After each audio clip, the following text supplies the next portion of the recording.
sweat, and the iron taste of looming death. Deep within the fog of the Germanic forests, the line between a warrior and a corpse is as thin as a single breath. This is not the marble glory of the Forum. This is raw survival. Facing the shadows of the unknown, Marcus stands firm, clutching his steel, anchoring his soul against the coming storm. The 1st century AD. The Roman Empire was not built on rhetoric. It was forged in iron and marched upon endless veins of stone. From the lush valleys of Gaul to the jagged edges of the frontier, Rome's power resides in absolute precision. Every rhythmic footfall of the legion is a heartbeat of the state. Tons of limestone rise as roads carve through the wild. These men are more than conquerors. They are the engineers of a new world order. On ancient parchment, the borders of civilization are being redrawn, measured in blood, sweat, and a discipline that knows no mercy. The weight of an empire is carried on the shoulders of one man. Long before he was a weapon of Rome, Marcus was a son of the soil. Like thousands of others, he traded the plow for the gladius, lured by the promise of pay and the dignity of citizenship. The transition was brutal. The signaculum around his neck became a heavy reminder that his life no longer belonged to him. It belonged to the eagle. Now, at age 30, the rhythm of war is the only clock he knows. The day begins not with the sun, but with the cold, haunting blast of the buccina. In the blue darkness of the tent, the silence is broken by the chilling clatter of iron plates. Each buckle tightened is a vow renewed. Each strap fastened is a layer of humanity stripped away. Under the flickering moonlight, a farmer dies and a legionary rises. Discipline is the only warmth in the pre-dawn frost. The empire is awake, and it demands everything. The march toward destiny begins here, in the cold, unyielding shadows of the morning. Ice-cold water shocks the senses, washing away the ghosts of sleep but leaving the scars of reality. Breakfast is a grim affair of salted pork and hard emmer bread, fuel for a machine made of flesh and bone. There is no luxury here, only the sharp tang of vinegar water known as posca, stinging the throat and hardening the resolve. As the sun bleeds over the horizon, the camp transforms into a geometric hive of lethal intent. Thousands of boots strike the gravel in a singular, deafening pulse. On the training field, the air is thick with dust and the smell of bruised earth. Marcus strikes the wooden post with rhythmic, violent precision. Every thrust of the practice sword is a lesson in lethality. Every shove of the shield is a testament to endurance. Sweat turns to grime, and grime turns to a second skin. Here, in the mud and the heat, the individual vanishes. There is no Marcus. There is only the century, an unbreakable wall of iron waiting for the command to shatter the world. The sun becomes a silent enemy, beating down on backs stripped of armor but laden with the salt of toil. Marcus is no longer just a soldier. He is a laborer of the state, his hands calloused by the pickaxe and stained by the grit of 1,000 trenches. Every rock lifted, every stake driven into the earth is a brick in the wall of civilization. There is no rest when the work is done. The command to march echoes like a sentence of endurance.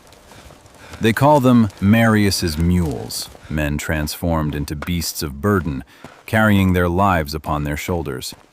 40 pounds of leather, grain, and iron, biting into the muscle with every grueling mile.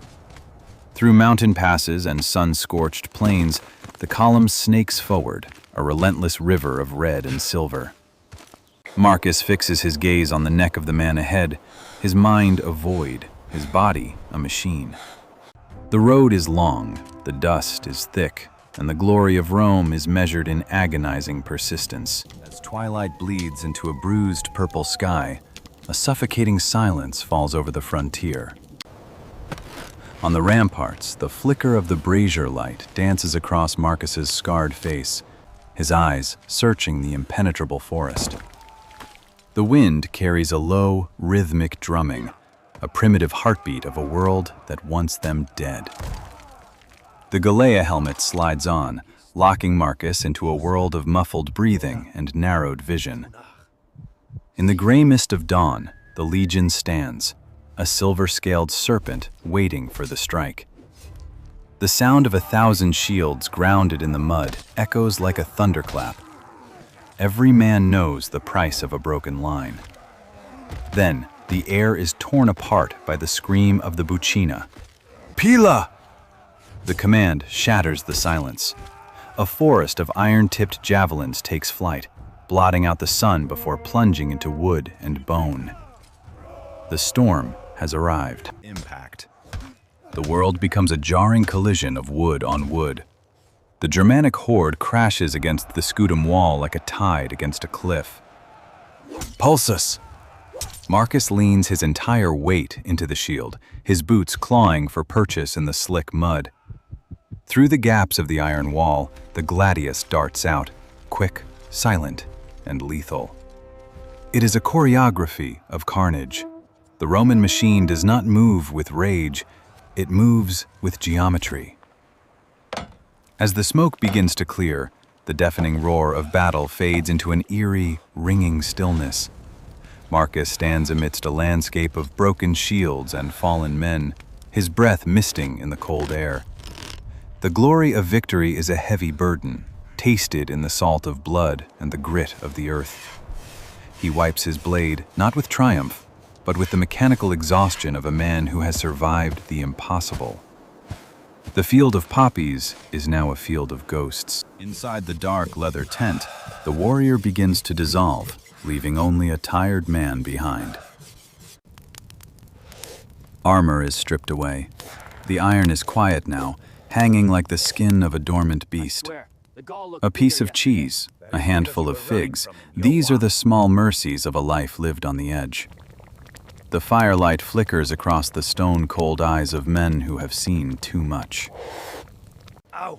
Knucklebones clatter on stone as they gamble for the fleeting chance to forget. For a brief moment, a rare smirk tugs at Marcus's mouth, a ghost of the boy he used to be.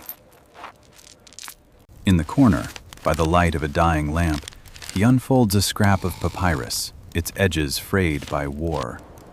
His eyes scan the faded ink, searching for the warmth of a home that feels more like a dream than reality. He blows out the flame. Moonlight touches his scar as sleep claims another day.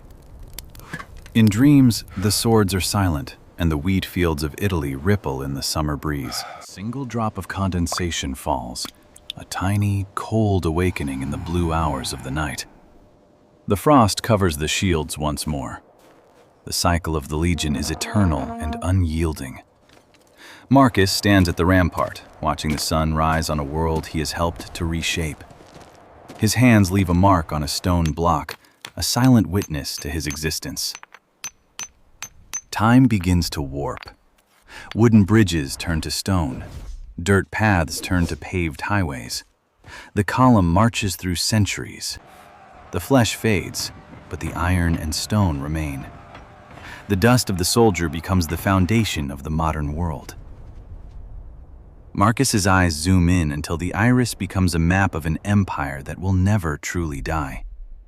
The soldier is gone, but the statue stands tall, a marble sentinel in a world of glass. In the quiet halls of museums, his story is told in the silent language of relics. The lead disc he wore, the sword he held, they are the DNA of our shared history. His silhouette fades into a burning sunset, a ghost in the machine of time.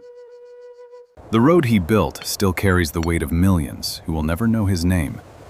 Beneath the asphalt of modern Rome, the bones of the Legion still rest in disciplined rows.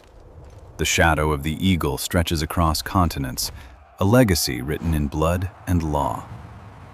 A modern child looks at a rusted buckle, seeing a reflection of a world long forgotten. The Colosseum glows under electric lights, a crown of stone for an immortal city. The statue blinks in the raking light, a final, silent salute from the men of iron. The hazel eyes of Marcus open one last time, a single tear for the world he left behind, and a gaze that pierces through the veil of centuries. The clang of iron on iron rings out, echoing forever. Rome is eternal. Marcus is forever.